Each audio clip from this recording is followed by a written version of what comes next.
সামনে চলে আসে, সামনে চলে আসে, গাড়ি সামনে ক্লিয়ার করবেন। আপনি জানেন বিভিন্ন দলে তাদেরকে পেতে হবে।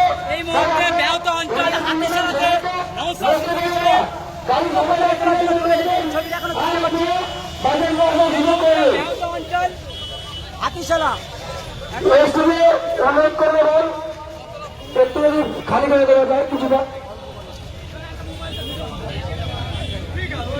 আপনারা রাস্তাটা ক্লিয়ার করে দিন, রাস্তাটা ক্লিয়ার। আমরা ভাইজানকে একটু অ্যাডভান্সটা থেকে হবে। আমরা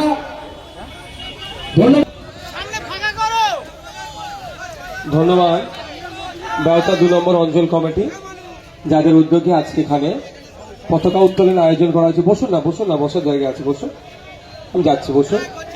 যাদের উদ্যোগে পতাকা উত্তোলনের ব্যবস্থা করা হয়েছে, সাথে সাথে সংবিধান সম্পর্কে সচেতন হওয়ার জন্য একটা সাংবিধানিক মূল্যবোধ ও মৌলিক কর্তব্য শীর্ষক নামে একটা বইও উপহার দেওয়া হবে এখানে, এবং বাচ্চাদের হাতে বই, পেন, খাতা আর উপহার সামগ্রী তুলে দেওয়ার ব্যবস্থা করা হয়েছে। আমি প্রথমে এখানে যারা উপস্থিত হয়েছে এলাকার মানুষজন যারা আছেন তাদেরকে আমি সংগ্রামী অভিনন্দন জানাবো, 80তম স্বাধীনতা দিবসের শুভেচ্ছা জানাবো। আপনারা জানেন, আপনারা আমার পূর্বপুরুষেরা দীর্ঘদিন তথা 200 বছর ধরে ব্রিটিশদের বিরুদ্ধে লড়াই করে দেশকে স্বাধীন করেছে। লক্ষ্য উদ্দেশ্য ছিল কি? দেশের নাগরিক মাথা তুলে বাঁচবে, ব্রিটিশদের হাত থেকে মুক্তি পাবে। এই পরে বসার জায়গা আছে, বসুন, দাঁড়ান না, আপনারা বসুন, এদিক থেকে আপনি হাঁটা দেন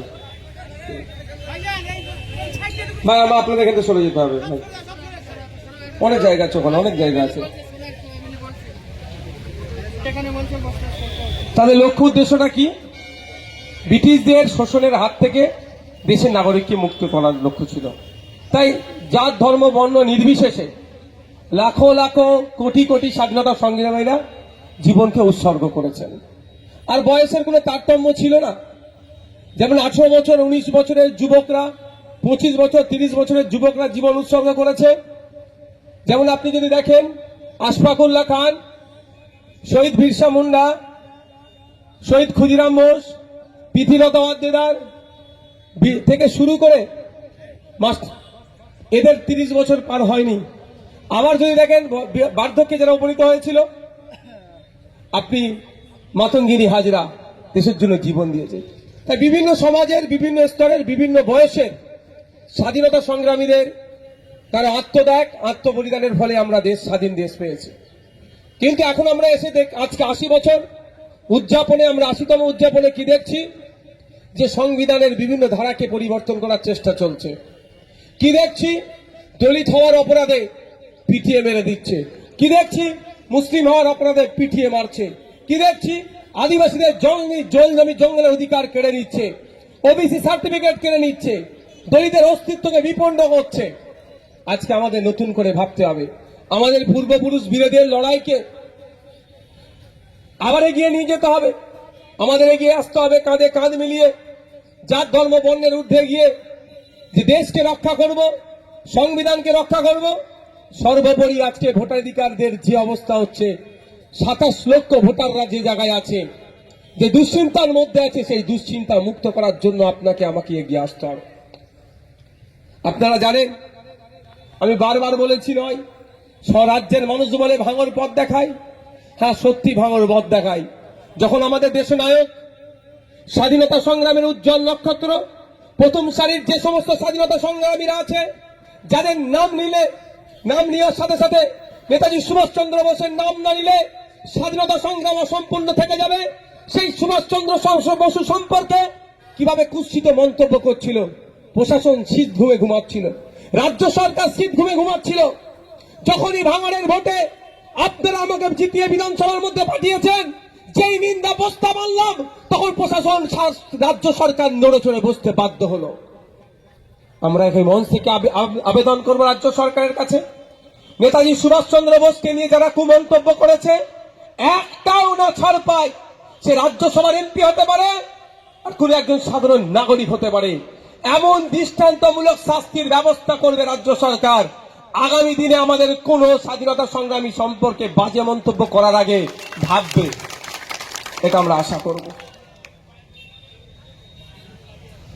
তার দেখুন, যতই আমি দেখছিলাম আমাদের কলকাতা আলিপুরে একটা হাত ভেঙে দিয়েছে, মূর্তি নিয়ে হাত ভেঙে দিয়েছে বা তার সম্পর্কে বাজে কথা বলছে। আচ্ছা, নেতাজি সম্পর্কে কেউ কটু কথা বললে নেতাজির ভালোবাসা আমাদের দিল থেকে চলে যাবে কি? কমে যাবে? কিন্তু যারা এই বাজে মন্তব্য করছে তাদের মুখকে বন্ধ করতে হবে।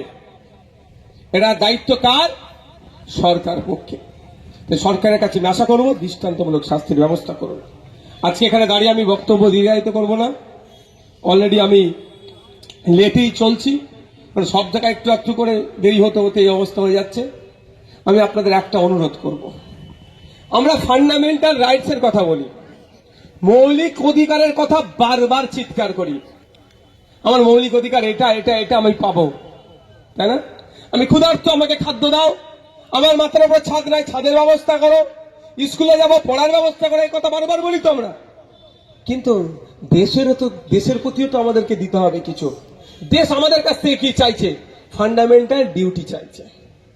সংবিধানের 51 ধারায় আমাদের ডিউটি, আমাদের কর্তব্যগুলো উল্লেখ করা আছে। তাই আজকে এই স্বাধীনতা দিবস প্রাক্কালে দাঁড়িয়ে আপনাদের বলবো, আচ্ছা, এখানে যারা আমরা দাঁড়িয়ে আছি বিভিন্ন পেশার সাথে যুক্ত, কিন্তু একটা জায়গায় আমরা সহমত, দেশ কিভাবে এগিয়ে যাবে, তাই তো ভাই? কে হিন্দু, কে মুসলমান, কে তৃণমূল, কে বিজেপি, কে সিপিএম, কে কংগ্রেস, কে আইএসএফ, আমরা হয়তো ভাগ আছি, কিন্তু একটা জায়গায় সবাই আমরা একমত হব, দেশকে কিভাবে এগিয়ে নিয়ে যেতে হবে। এখানে কি আমরা দ্বিমত পোষণ করব না। তাহলে একটা কাজ করলেই দেশ এগিয়ে যাবে।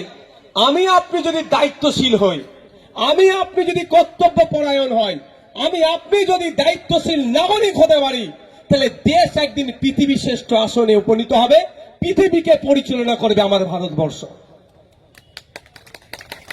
আজকে আমাদেরকে এখান থেকে শপথ নিতে হবে। আমাদের দেশে যে জিনিসটা আছে পৃথিবীর আর কোনো দেশে নাই, সেটা কি? যুবক। আমাদের ভারতবর্ষে প্রায় 65 কোটি যুবক আছে। আর যুবকরা কি না পারে বলুন? যুবকদের কাছে ইম্পসিবল বলে কিছু আছে? সব পসিবল করে দেবে এই যুবকরা। সেই যুবকদেরকে সঠিক দিশা আজকে দেখাতে আমরা পাচ্ছি না, এটা হচ্ছে আমাদের ব্যর্থতা। কাউকে ধর্মের নামে, কাউকে জাতের নামে, কাউকে বর্ণের নামে, তো কাউকে রাজনৈতিক কালার লাগিয়ে ভাগ করে রাখা হয়েছে। আমি আপনাদের কাছে অনুরোধ করব, আজকের এই পবিত্র দিনে আপনাকে আমাকে শপথ নিতে হবে। ধর্ম থাকবে, জাত থাকবে, বর্ণ থাকবে, রাজনৈতিক মতপার্থক্য থাকবে, কিন্তু সবার উপরে দেশ, আমাদের দেশের স্বার্থে আমরা ঐক্যবদ্ধ হয়ে লড়াই করব।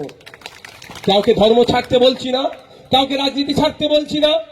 যার যেটা ধর্মে ভালো লাগবে প্র্যাকটিস করবে, যার যে রাজনৈতিক দল ভালো লাগবে করবে, কিন্তু দেশের স্বার্থে আমাদের ঐক্যবদ্ধ হতে হবে, এক হতে হবে দেশকে এগিয়ে নিয়ে যাওয়ার জন্য। আজকে আমাদের প্রত্যেককে শপথ নিতে হবে। রাজি আছেন তো নাকি? আমি আপনাদের বলবো, সঠিক পথে থাকবেন, কেউ আটকাতে পারবে না। আজ থেকে 1 বছর আগে এখানে প্রোগ্রাম করতে দিচ্ছিল না যারা, তারা আজকে ইতিহাসের পাতায় তারা ঠাঁই হয়ে গেছে। আমি এখানে বলার এটা বক্তব্য এটাই, তারা ভুল পথে চলছিল বলে। আজকে আমি আছি, এরা আছে, যদি এরা ভুল পথে চলে, কালকেও এরা ইতিহাসের পাতায় ঠাঁই হয়ে যাবে, কেউ আর মুছবে না। যদি সঠিক পথে থাকি, তখন এখনো বুদ্ধবাবুর নাম হয়। সবাই বলে বুদ্ধবাবুর মতো ভদ্রলোক নাই, বলে না মুখ্যমন্ত্রী হিসাবে? বলে তো, তাহলে ভালো লোক বলেই নাম করে। তো আমি আপনাকে আচরণ যদি আমরা ভালো করতে পারি, যুগ যুগ ধরে নাম হবে। তাই অনুরোধ এটাই, মত পার্থক্য থাকবে। ওই দেখো বসে আছে, ওই দেখো উঠেছে, উঠে দাঁড়াও একবার। বুঝতে পারছো কে? ওকে বাঁচাতে গিয়ে আমার হাতে চোট খেয়েছিলাম, মনে আছে তো? আবার একসাথে জাল গাড়িতে দেখা হয়েছিল, এখানে ঝামেলা হয়েছিল না? ও বেচারি তখন তৃণমূল করতো, এখন তৃণমূল করলেও আমার রাগ নেই, যার যেটা ইচ্ছা করবে। কি গো, মনে আছে তো? তা আমি এই রাজনীতিটা করি, যার যেটা ভালো লাগবে। একসাথে এক জাল গাড়িতে এসছি, কি বলো তুমি? গল্প করতে করতে এসেছি। বারুইপুর কোর্ট থেকে বারুইপুর জেলে নিয়ে যাচ্ছে, আমি যেই রেলগাড়িতে ছিলাম ওই দাদাও সেই রেলগাড়িতে ছিল। জিজ্ঞাসা করুন ওনাকে একবার আমি একটা জোরে কথা বলেছি নাকি, বরঞ্চ জিজ্ঞাসা করেছি শরীরে চোটফোট লাগে না তো, তুমি ধরা পড়লে কি করে, জিজ্ঞাসা করেছি, তুমি তো শাসকের লোক, তুমি ধরা পড়লে কি করে, এটাই বলেছি নাকি। আমি অনুরোধ এটার সাথে মজা করে যেন বলছি বসো, যে যার যেটা ভালো লাগবে করুন না, কে বারণ করেছে? সংবিধান যখন আপনাকে অধিকার দিয়েছে, যে দল মত ধর্ম পালন করার স্বাধীনতা দিয়েছে, রাজনীতি করার স্বাধীনতা দিয়েছে, করুন না। কেন মারামারি হানাহানিতে জড়াবেন? লাভটা কি হবে? নেতাদের লাভ হবে, আপনাদের কিচ্ছু হবে না। তাই আজকের এই পবিত্র দিনে আপনাদের বলবো, শপথ গ্রহণ করুন যে আমরা আমাদের আচরণে ভাঙরের না বদনাম হয়, আমাদের আচরণে দেশের না ক্ষতি হয়ে যায়। আমরা সবসময় পজিটিভ চিন্তা ভাবনা করবো, নেগেটিভ গুলোকে বর্জন করব, সবসময় পজিটিভ। আমার চাল চলন কথাবার্তা কাজ কাম, আমার দেশ কিভাবে এগিয়ে যাবে, আমাদের ভাঙর কিভাবে এগিয়ে যাবে, এই মাইন্ডে নিয়ে আমরা চলবো। সকলে ভালো থাকবে। কি আছে এবার? আমরা ভাইজানকে দ্রুত সঙ্গে বরণ করে নেবো, কারণ ওনার মূল্যবান সময় আমরা বেশি দেরি করবো না। ব্যাচ দিয়ে বরণ করে নিচ্ছেন মজনু ভাই। তারপর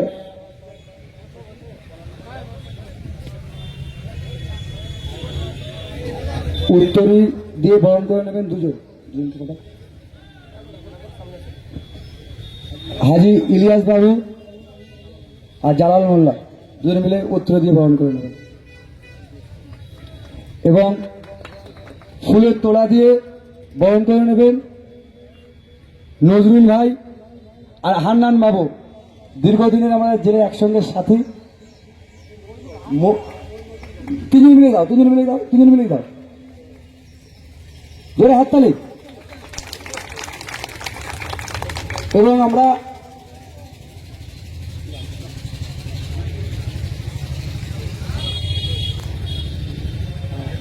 এটা মজনু ভাই আর রেজওয়ান সাপুই ভাইজানকে একটা টোপর পরিয়ে বরণ করে নেবেন, জোরে হাততালি। মকবুল ভাই ওপরে চলে এসে।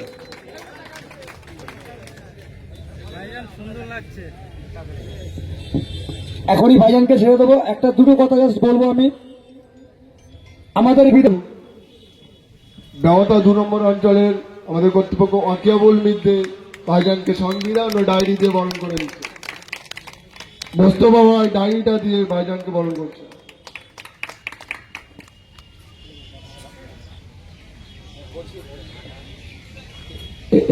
এগুলো কাকে দেবে? আচ্ছা, যারা বাচ্চা নয় বয়স্ক কয়েকজন উঠে আসে, আপনারা আসুন, 2-4 জন আসুন। আজকে সংবিধান সম্পর্কে সচেতন হতে হবে। হ্যাঁ ঠিক আছে, সংবিধান সম্পর্কে সচেতন হতে হবে। লাইন কয়েকজনের হাতে আমি তুলে দেবো, বাকি বাচ্চাদের হাতে পেন খাতা এগুলো তুলে দেবে। এটা বাচ্চাদের নয়, জোরে হাততালি। যে এত সুন্দর একটা পরিবেশ ভাঙন নয়, সারা ভারতবর্ষ পশ্চিমবাংলা জুড়ে করতে চেয়েছেন নওশাদ সিদ্দিকী ভাইজান। আমরা পরে দিচ্ছি একটু। জনগণ মন অধিনায়ক জয় হে ভারত ভাগ্য বিধাতা।